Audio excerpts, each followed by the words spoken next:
كنتوا عن ونكسن دawadayaal ku soo dhawaada barnaamijka dhabka hadal qaybtan waxaynu ku eegaynaa xogihii ugu dambeeyay xaaladda dalka Itoobiya oo dagaal ay ka socdaan wali sanad iyo waliba bil waxaan eegaynaa goobaha ay dagaalada ka socdaan iyo xaaladda dalkaasi sida ay tahay dhinacyo bidix fadhiya jaamac galad isaga ayaan bal wax ka weydiin doonaa xogihii ugu dambeeyay ee waqooyiga Itoobiya iyo halka wax maray jaamac soo dhow Itoobiya waqooyigeeda colaadihii iyo dagaaladii ka socday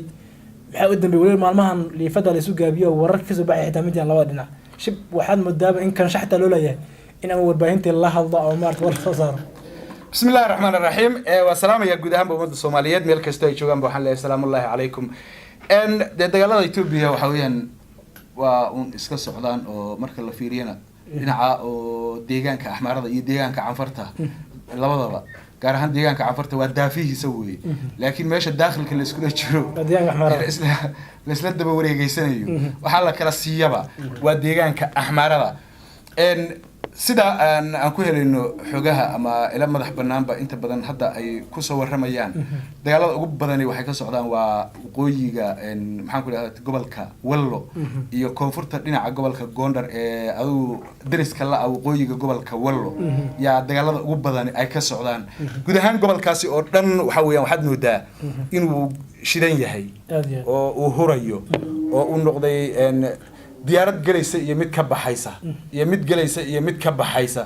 waxay la dirirayaan lama garanayo ciidankii dawladdu wax dhaqdhaqaaqa waa sameyn la yahay kuwii kalena wax dhaqdhaqaaqa oo buuran waa sameyn la yihiin dagaalada marka xoogooda waxa weeyaan meesha ka socdaan waa aagagaas weeyaan waa aaga Marsa iyo Wijaale inta u dhaxaysa ee la yiraahdo Wargisa lagu magacaabo halka dagaalku wuxuu ka socdaa qiyaastayda muddo 7 bari ku dhawaada oo aan la kala nuuxsanin oo sida xogta aanu ku helayno yaani labada dhinac dhanna uu soo wali nuuxsanin waxaad moodaa ciidamada Itoobiya in ay si aada jilbaha dhulka ugu muteen ila ra'iisul wasaarihii xagee ku dambeeyay horta meeshu jooga miya talo فرنتم ما كوي كلي هلو هذا ما نمغلو أو بح با كي كلا يا ولاقنا يوحيسه كه مكنن فرصة بهلا وشغلت وتا انتم مغنانا وحال يحب حدا انت تاريخ ده جلس انتم مغنانا وحب شغالين ميدو وافق ها او dhibaatooyinka ee dhanqariyadu waa iska fara badan tahay laakiin waxaad moodaa dhinaca difaaca sidii maalinkii hore waayii hore oo kale inaanay igu soo orod ahayn ciidamadii marka dawladda iyo ciidanka jabhadda TPLF ama TDF lagu magacaabo si adag ba maartay isu hayaan waxa la kala siiyaba jihadan kale ee dhinacan Dabrazabit aaga lagu magacaabo areadaas iyadana dagaaladu way ka socdaan oo dagaal xoogan yaa ka socda TPLF waa ku yaacday oo waxay isdhaheen Dabrazabit ka soo dhaxtoosa waa la hor istaagay ومارتي ولا دعري محمد حقا زوبل دي كوبا اريا ديدا دينعا عنفرتا دولان culus ba ciidamada dawladdu ay soo qaadeen xaqiiq waxa la xaqiijinayaa inay dhulka dhul buuraleyda ah deegaamo ku yaalay oo badan in ay dawladdu gacanta ku dhigtay laakiin haddana dib ayay uga baxeen oo horay markay dawladdu u sheegtay in maartay ay halka qabsatay wararka hadda soo baxay waxay sheegayaan in maartay ay wararkaasi ay jireen oo ay maartay meel ay joogeen ay jireen waxa jira deegaamo la burburiyay oo gabi ahaanba cagta la mariyay oo buraha Zobel ku yaalay masaajid baa xitaa maartay iyaga la dumiyay oo kitaabadii oo dhan la wada jeexjeexay lama garanayo laakiin markay ciidamadii dawladda ay ka baxeen baa loogu yimid oo dadkii meesha dad muslimiinaha deganaa dadkii masaajidii oo dunsan iyo maxaan ku yiraahdaa kitaabadii oo wada jeexjeexan bay u yimaadeen oo magaaladii lagu dhexdaadiyay wax ciidanaho joogana male marka waa dhibaatooyinka dhacaya ayay ka mid tahay dagaalku marka inta ugu badan waa gobolka la yiraahdo zone Wallo waqooyigiisa يا دجال كسعودة وأنا أدنى وعلوس يهي هنا يمارتي دجان كعنفرتا أجا شفرة أو درس لا إن كوبا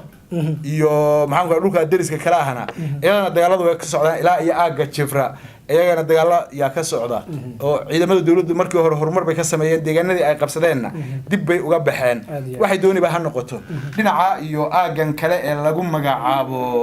waqooyiga ama galbeedkan u jeeda deegaanka Tigreega iyagana sidoo kale ودجالات ضبك وكشيدان يهي حد مودا من عرف إلا عرف إن وقوي إثيوبيا إن الجبنيس لا يصاب بالله بديجان كعنفرته إلى عرف كي قدام بيجي حدود السودان إريتريا إثيوبيا أي وداجين وحويان ضبك واسع هيا سوق الحق بدي هيبة وكذا تقرأوا حيهم قريين هم يرام يا لي هذا حقنا كل عوائن موقتها ماشي باتي مياه هذه ملة يو قاصي دمعنا يفرطان عند عدس كو قلان واسعون ويدي حقنا هذا ناس مقيقين ولا صوت في باللي هذا هذا ما سنتهي war ay soo saareen Human Rights Watch iyo Amnesty International waxay ku sheegeen in barakicin iyo dhibaatooyin badan lagu hayo shacabka Tigreega gaar ahaan galbeedka gobolka Tigreega oo waliba axmaarada ay ku eedeynayaan maxaan xogeynaa arintaas dawa taasu waligeed ba way jirtay wax hadda bilaabanaya ma aha laakiin hadda dagaaladan soo cusboonaaday ee kale iyo axmaaradii xogaa diila gashay oo ay u muuqatay nimankan in laga adkaan karo oo waqti axmaaradu ilaa 4 bilood waxay aaminsanayeen nimankan in laga adkaan karin ba oo Tigreegi galbeed ka joogay deegaankan hadda ay haysan deegaankan horta Eritrea haysa ee ma hayso Ethiopia sideedaba galbeedka Tigreega waa ciidamada Eritrea waxa ku sugan ee ka howlgala kuwan kale waa lagu qurxiyay oo shaatiga ciidanka deegaanka axmaaradu meesha inuu ka muuqdo waa muhiim shaatiga ciidanka dawladda federaalka meesha inuu ka muuqdo waa muhiim wixii dhibaha ay geysanayaan iyaga u taalaa laakiin عدة ماشى الدفاع عيسى قعنت كويسة عن شورتك قاعدتها معمولتها وإريتريا عندما قال هذا الدب يقول تام الكلام بحين لكن عيدا إلى عفرتهم كن يكوزوا علي شوجا مركب عفرتهم كن هذا أي باقي كتهاي أجا هم يري محل أضو والقيت إيريا داس أي كتهاي عفرتهم كن مركب باقي كتهاي أنتي كلام اللي الدب يبحين محد عيدك يشوجا محد كو قياس لهذا أضو هذه وهم كربت محاوي هذا نيراني إريتريا وما شاء الله كانوا يبوي مركا dad kan laleeyahay waxyeelada loo geystay waxyeeladu waa wax Ethiopia oo ka jirtay waqooyiga Ethiopia oo ka jirta oo maaragtay to aan waa iska caadi bay noqotay iyagu kuwan marka inay hadda sheegaan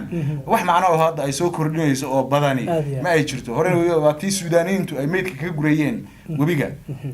dadka la raacinayay dad isku xidhan oo 10 20 30 isku wada xidhan oo garbaduuban iyagoo nool yaa inta la isku wada xidhan webiga lagu tuuray webiga Suudaan geynayay Suudaan baa wixii maartay baaqiya laga qabanayay qaar baa iyagoo xidhan oo nool oo maxaan ku idhaahdaa tooli ay nafi ku jirto yaa loogu tagay qofkii Ilaahay yaa laga soo saaray qofkii Ilaahay badbaadinayo unba badbaadaya kii kalena waa ku baxaya marka sheegashadaasi iyo maxaan ku idhaahdaa to hawshan hadda dad baa la laayay iyo waa kan iyo waa keerta iyo waxaaso waa wax iska maartay dhacayo weeyaan oo meel walba ka dhacay Tigreegu waa laynayaan iyaga waa qolo dhaafaysa male nin walba markuu fursad helo waa dhaafayaan laakiin hadda axmaaradu si fiican bay u shaqaysanaysaa dhinaceeda oo nimankii la jabin karana waa ogaadeen oo xabadu karto oo hore ay dhijireen moogtahay xabadnadu kuma dhacayso xabadu haddaan ku ridno waa ka soo noqonaysaa waxba ay sheegi jireen moogtahay hadda inay dhimanayaan way arkeen marka inay maxastii laayaan waa wax dhib kuma jiro aad buu maasan yahay daawadayaal intaas ayaan ku soo gabagabeynaa qodobkan koobnaa ee lagu hadlayna xaaladii ugu dambeeyay Ethiopia tan iyo kulan dambe nabadgelyo saaxiibaya